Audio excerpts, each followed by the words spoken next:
Welcome to my very first experience ever flying a drone, and I will say it was thrilling, also a little scary.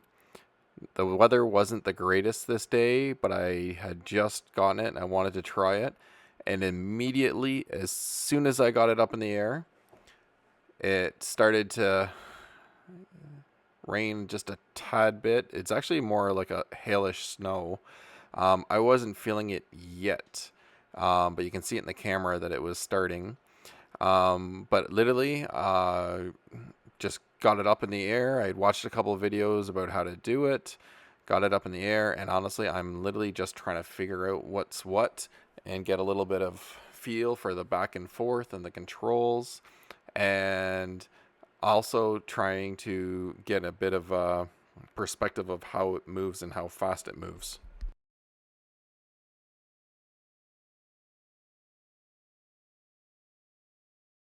And just like that, I learned real quick that it moves very fast and it takes very little effort for it to end up crossing the road. So I wanted to bring it back towards the house and get a little bit of practice. I was trying to figure out and learn the controls because I wanted to learn how to use the automatic um, circle of a building or a target.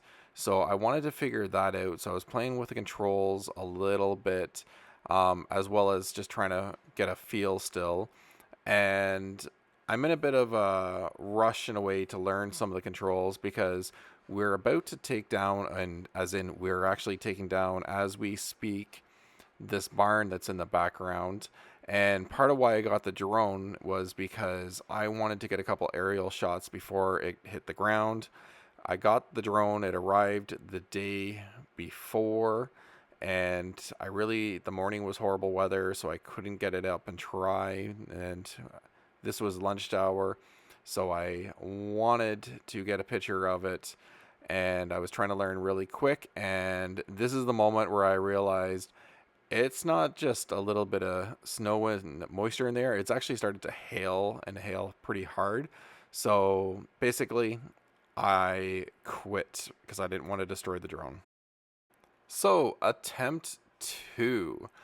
I was able to get it up into the air, but unfortunately, it was a day and a half later, so I missed a good chunk of the barn coming down. I did film it on my camera, so that part is nice, but I missed a massive amount of it that I was hoping to get a picture of and get the whole circle of the barn. But I'm going to try the auto circle as I do, and keep in mind I know that it has an auto avoidance, and I tested out the auto avoidance and it did not work. And it comes falling down, and I think I've just wasted a whole bunch of money, and it flies right up into the sky as fast as it can as it tries to find a safe spot after hitting the tree. So I did learn a lesson there that the auto avoidance does not work if you have it circling too quickly, even though it's all on autopilot at that point. Um, yeah, it doesn't work when it's moving that fast, even though it was all auto and speed was auto. But I learned how to control the speed of it circling the building after that. So once it got back up into the air, I kind of realized that everything seemed to be working fine. I kind of wanted to pull it down to have a quick look at it, but I'm like, yeah, let's try the auto circle again around the building now that it's up higher than any trees. And it does do a circle around the barn from a high distance, which really didn't show much. And I could tell that from the controls that I had in my hand that it really wasn't much of a scene that it was showing. So I decided I'm going to try one more time. So again, I try to take a little bit more control over it and I bring it down to a lower level so that I can hopefully try again. So again, just learning how to use the drone. I've already learned a bunch of good lessons at this point the hard way because it's way more fun to learn your lessons the hard way. So I start to get it into place and I kind of find a spot where I think it'll do a better job circulating. but I also want to make sure it's high enough to avoid that tree again. So I'm taking my time to try to set everything up, which is a little bit slow to watch, but I've already crashed once and I want to get this one correct. So immediately I get it going. And one of the things on the controls I was misunderstanding a bit. I thought it was asking me which direction to make it circle, and I would hit that direction, but I didn't realize it was also giving me the speed at first. So I did get it going a little bit slower this time. So I learned a little bit of lessons again the hard way, which in my life, that's how I learned most of my lessons is by screwing it up, but then trying again. So pretty happy with how easily it did circle the building. And again, this is all automated. So I'm trying to take advantage of that because my skills aren't at the level where I could just do something like that and do a nice shot without using the automation. That being said, I'm like, well, how do you get better? Test yourself and try it where you don't have a lot of room. So I'm tempted. I'm like looking at the barn and I'm like, I could fly through there. Let's give it a try. Yeah, let's do it. I've only crashed once already. What's the harm in trying one more time? So I decide I'm gonna fly through the barn.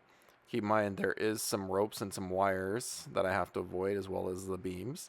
So I kind of take my time making sure I line it up in a proper manner and I try to go through.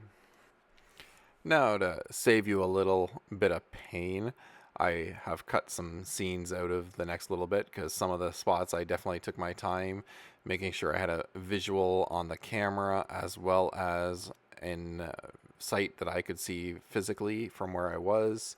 And then I tried to move forward. That little wire that's right there, I was trying to really be careful of. Otherwise, I think I could have gone through a lot faster if it wasn't for that one wire that was holding up an elevator.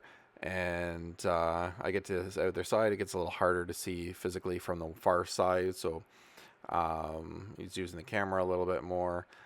I really wasn't strong yet at all of the different functions, so I would have liked to have changed the camera angle up a little bit to make it easier for me to see what I was looking at. I'm better at that now, but again, this was basically my second time ever flying it, so learning these different skills. And even after I got through the barn, I was tempted to come straight back through that way, but then I decided, no, I'm going to get up. I'm going to try to look around again, play with some of the stuff, use the camera screen a little bit, and then try to kind of regroup. And even here, I was kind of deciding what I wanted to do. And then, like, I'm going to try to circle this building as well, just again, practice. And now that I'm up and decided, basically found my spot. Again, learning experiences. I didn't make the square around the building as big as I should have because it really just focused far more on the one side of the building because I didn't really get the entire building in the square to tell it to circle that entire area, which is just one of the options it gives you when you're using the controller. But you can tell I tried a much slower speed again, just trying to get more of a feel. And again, practice. Practice makes perfect, they say. And I was feeling much, much better. I did go out again another time that I didn't really do a lot of film on, mostly because I just forgot to hit record. And I went in and out of the barn several more times, which would have been nice to have the extra film on that, just because that's probably the fun part in a way to watch. But I didn't hit record when I did that again the next time. But it is what it is. So I'm still playing around, practicing, trying to see what I can do. The next time I took it out, I also tried to play around in the backfield and see how far I could go away from myself, that I felt comfortable and I could still see it. When I was starting to get to the point where I couldn't see it as much, I decided to bring it back to myself. Again, that was all off camera. But I decided to just tell a little bit of the story, because you can definitely control it farther than you can see. So it is easy to kind of get away from you. It does have some safeties that are supposed to bring it back to you, but there's still a chance of it um, flying away on you. So I did take advantage of their warranty for 2 years. They give you 48 hours to get an extended warranty. And if it was to fly away or something was to happen, that they'll replace it. If you do it within the 48 hours, it's a much, much better deal than if you buy it outright after the 48 hours. And this little bit of clip I'm just showing right now was basically me walking back from the following timeout, which I was telling you about, where I didn't film most of it. And as I decided to walk back to the house, I actually got the warning for the battery being low. And once that happens, it automatically comes back to you. Now, at this point, I was actually walking to the house to call it quits and kind of get back to working. And as it started flying back towards the barn, which is not where I wanted it to be, I was able to just hit land now, and it came straight down to where it was, so I wouldn't have to walk as far. So that was nice. And just because I talked a little longer than the video lasted, I'm gonna show that part of the clip back where you could tell the battery basically was running out and it decided to head back to me. But that's it for this first 3 attempts at flying, and we'll definitely get better. And I hope you enjoyed me screwing up, especially the crash. And we'll see you on the next one. And don't forget to subscribe, because you know I'm probably going to crash again. So you always want to watch a disaster.